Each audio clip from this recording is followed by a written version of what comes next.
Hey, all right, guys. So this is going to be a tour of HubSpot and what we do for our clients when we set up a CRM. For starting from zero and you've never seen HubSpot before, let's just walk through what these major tabs are. So here you have your contacts in the top left corner, and you can add filters, right? So if you're a client of ours, you'll probably see T1 leads.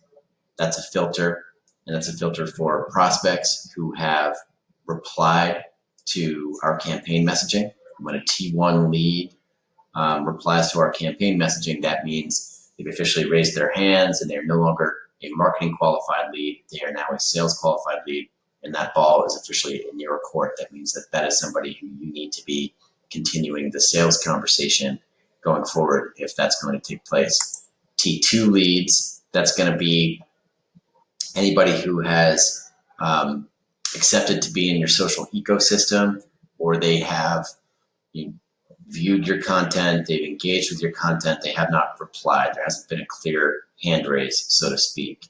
If you want to delete any filters, you just X out of those and you can see all of your filters, right?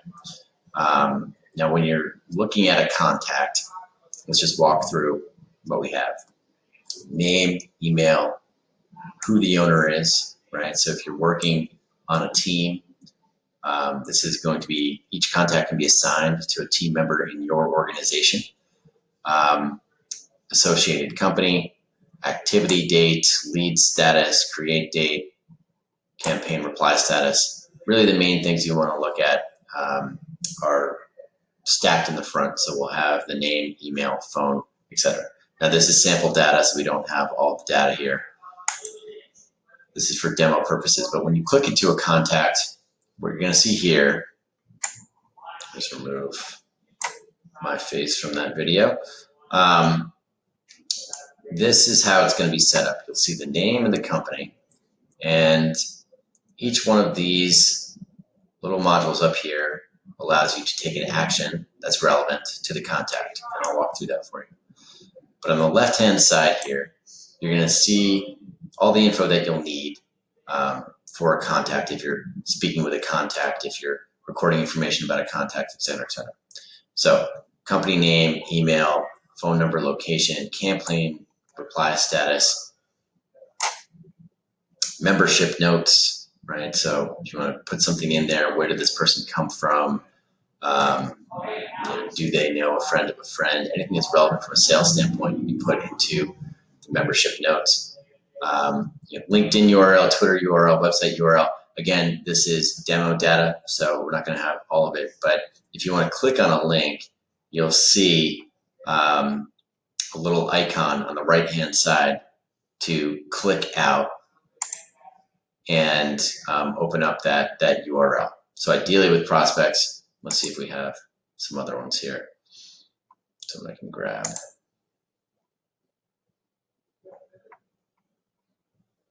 So it's demo data, but you'll see all of these links, and then to open a link in the tab, that is going to be right here on the right-hand side. So this is the contact information. What you also have is the ability to take a note. So if I'm speaking with Avik, I can take a note and say, Avik is interested in this deal, but not quite ready. Okay. And then if I want to create a task to follow up, I can do that. The default is going to be 3 business days for a task. So if you want to change that, you can change it to tomorrow, any of these other defaults, or to a custom date. And maybe I want to set it a quarter later, right? And pick a day. I'm going to say check back in next quarter, right? And that's going to create a task. You can send Avik an email if you have the email on file, right? You'll need to connect whatever email you're using, whether that's Office or Gmail, etc. Connect that with HubSpot so you can get that data, so you can send emails directly from HubSpot. Call, you can connect HubSpot to your cell phone, to your company phone, Most people will not use this. You can log a call, you can log an email, you can log meetings. So if Avik calls me or I call Avik and I want to log a call, right? Maybe we connected and I can detail the conversation from that call as I'm on the call, right? Maybe we didn't connect and I just left a live message. So I could say, left a message with John, Avik's assistant, who will help us get in touch, right? And you have the relevant sales note there. So the idea is you want to keep everything in the CRM. CRMs are worthless unless everyone in your boutique, everyone on your team is using the CRM, so that when you go into a contact, you can see the relevant information that's there, right? So I advise, if you're setting a task for somebody else, if you have multiple people on your team, you can do this down here. You'll see the people on your team, assign a task to somebody, right? You can assign a priority to the task. You can give the task a type. So if there's John Doe on your team needs to call somebody, you can assign a call to that person, and everyone's going to be able to see their own tasks in their HubSpot, and I can show you that. So that is assigning a task. This is the contact functionality, and then on the right-hand side, you'll see two things here. So you'll see the link for the company, right? And this is the little box I was talking about earlier in the video. You'll see a little box with an arrow. If you click on that, it's going to show you that link. So with each contact, ideally, you'll have a clear link to their company. We can't always get that data, but HubSpot has some partnerships in place that helps facilitate that data collection. So hopefully, any contact that we're putting in there is going to get enriched with ancillary data that helps you from a sales standpoint, right? And so along with clicking on the actual web link of the company, you can click on the HubSpot company link. So Princeton University here, this is the HubSpot company link, right? So you can click through to see that. And in the HubSpot company link, what you're going to see is some other data that can help you from a sales standpoint if you're trying to figure out what size deal is this, what if you want any of the company info that's going to be relevant for you. So website URL, company domain, industry, higher education, phone, maybe the street address, description of the company if you don't know what that is, annual revenue, that's an approximation. Do not take this with a big grain of salt. All of these CRMs, all of these sales prospecting tools will try to classify companies into revenue buckets, and none of them do it accurately because these are private companies, but it'll give you an idea of the size of the company that you're dealing with. Is a 1 to 5 person operation? Is this 1,000 person operation, et cetera, et cetera. Associated contacts, these are the contacts in HubSpot who are associated with this company. Is the company public? False, that means it's a private company. Number of employees, again, take that with a grain of salt. Revenue, money raised, year founded. Now this is where it also gets really valuable. So when you look at Facebook company page, again, click on this little box with the arrow and you'll see that link, right? And so here you can see the company page, right? We all know what Princeton is, so might not be as relevant for this, but for companies that you don't know, hopefully you're going to have this data in HubSpot and that's going to help guide you. The LinkedIn company page, that's a great one, right?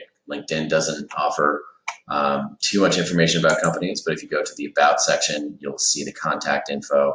Hopefully you'll see some groups that are associated with the company, other suggested pages that are similar to Princeton University in this case, et cetera, et cetera.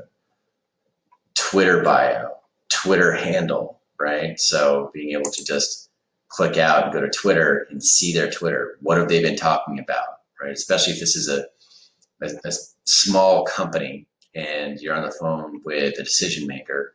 going in and being able to see what they've been tweeting about can be very, very effective from a sales strategy standpoint.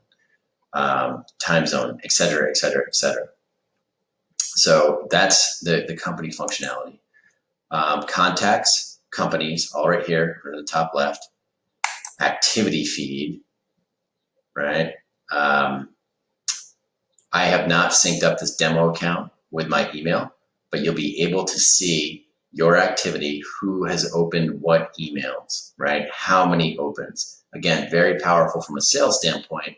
If you send somebody, if you connect HubSpot, I'm gonna stick with Gmail here because I don't like Outlook, just that's my personal preference. So I sync up my Gmail, and whenever I send an email, I can see who has opened the email. I can see when they've opened it. I can see how many times they've opened it. So in this HubSpot activity feed, if you've synced up your email to HubSpot, you can see all of the emails and the activity and who's opened what, when in your activity feed. So that's very, very powerful. And this will show you some really insightful data if you sync that up. Lists. If you've imported lists, if you've exported lists, and if you've imported contacts, you can see all of that here under lists. Conversations, inbox, again, sync up your email, you'll be able to do this. Chat flow snippets, we'll skip all of this. Templates, very powerful. If you have templates, you can create a template for an email if you're using this, right? So let's say, hi, contact name, right?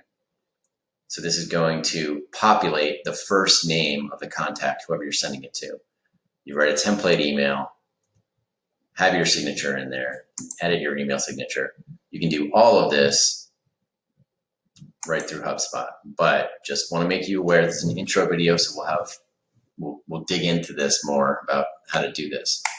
But templates are very powerful if you have a certain type of email, right? So let's say you're selling product XYZ and you have an introductory call with somebody about product XYZ, and you want to send them the quick follow-up email that has the sales brochure and maybe testimonials and next steps. You can very quickly go into a contact, send email, send template, right? So let's just do that briefly. We'll go back into contacts. Get rid of that. And let's go back to Avik. Let's say I've just had a great sales call with Avik. And again, all right, so that's my mistake here. I can't do this because I haven't synced up my email because it's a demo. But we'll have a separate video on exactly how to do that. When you send Avik an email, when you click an email, you'll have an option to insert a template. And if you have created that post-sale template, then you can always use that. So HubSpot will give you 5 templates for free. After that, we'll ask you to upgrade. That's very typical of HubSpot. They start with free, they get you hooked, and then they try to stick you with the pricing that depends on usage, and that can get very expensive very quickly. But if you really like HubSpot, it's worth it if you're doing business at scale. So marketing, ads, email, let's not worry about that too much. Sales, deals, this is worth going into, okay? So deals, you can create a pipeline. So let's say I've been on the phone with Avik, okay? And I'm trying to sell Princeton something. Let's say a book, let's see, deal name, Princeton, right? So I'm selling a course to Princeton. It's a verbal example, but I can put the deal in. Let's say my course is worth, $50,000, right? $500,000. Okay, it's a great course. So we'll stay with 500,000. Deal type, say new business, company, or associate this with Princeton, right? Right there, boom, company. Contact, I've been speaking with Avik about this deal. I know he's at Princeton, so we're going to associate a contact. And I'm not going to put in product now. We'll do that in a later video. I'm going to create this. Now I've got a deal, right? And the deal is something that's a sale. It's a big climb. You don't get too many of these things, but you can change the stages that a deal goes through. So business appraisal, signed listing agreement, marketing to buyers, LOI, P&S, closed. Obviously, this is a pipeline that is more relevant to a business broker, but a Princeton deal can go through each stage of your sales pipeline and get closer and closer to close, right? And with each stage, you can go into the deal and you can see the notes that you put in there and the deal activity, and it's going to pull the activity.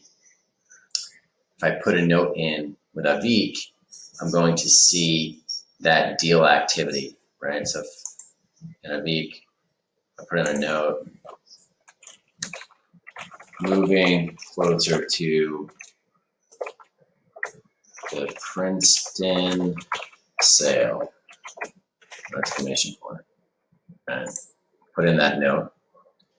Now, if I go back to the deals, go into Princeton,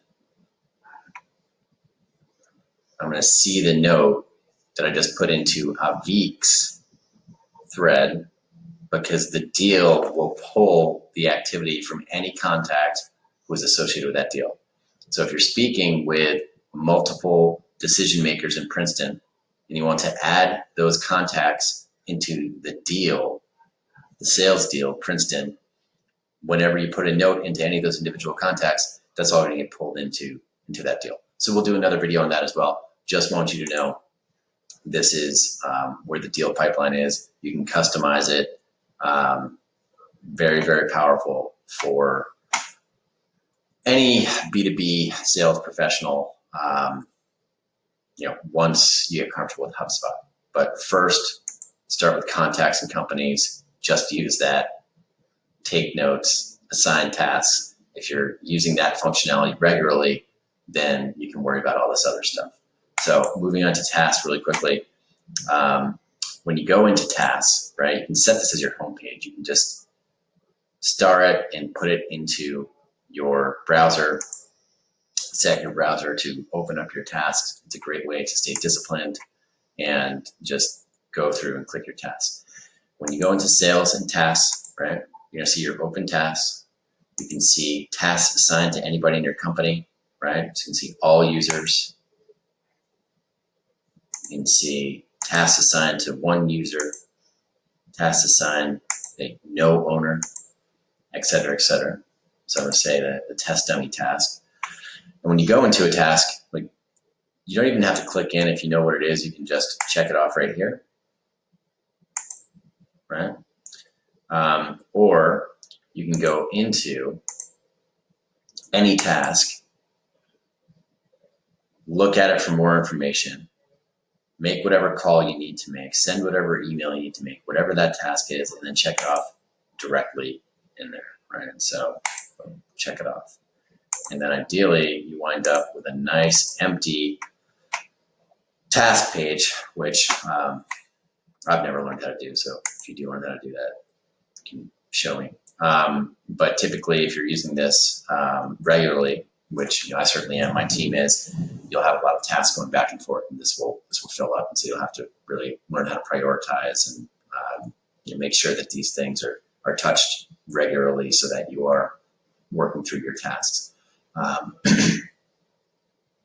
That's it for now. That's a good intro for HubSpot. Again, main takeaways here: when you log in, contacts, companies, right? Sync up your emails so that your activity feed provides some value. And then you can play with templates, you can play with deals, but tasks, again, are really big. So contacts, companies, tasks, get comfortable with those three pieces first, and then we can go into more detailed HubSpot functionality videos. So hopefully this was a good intro.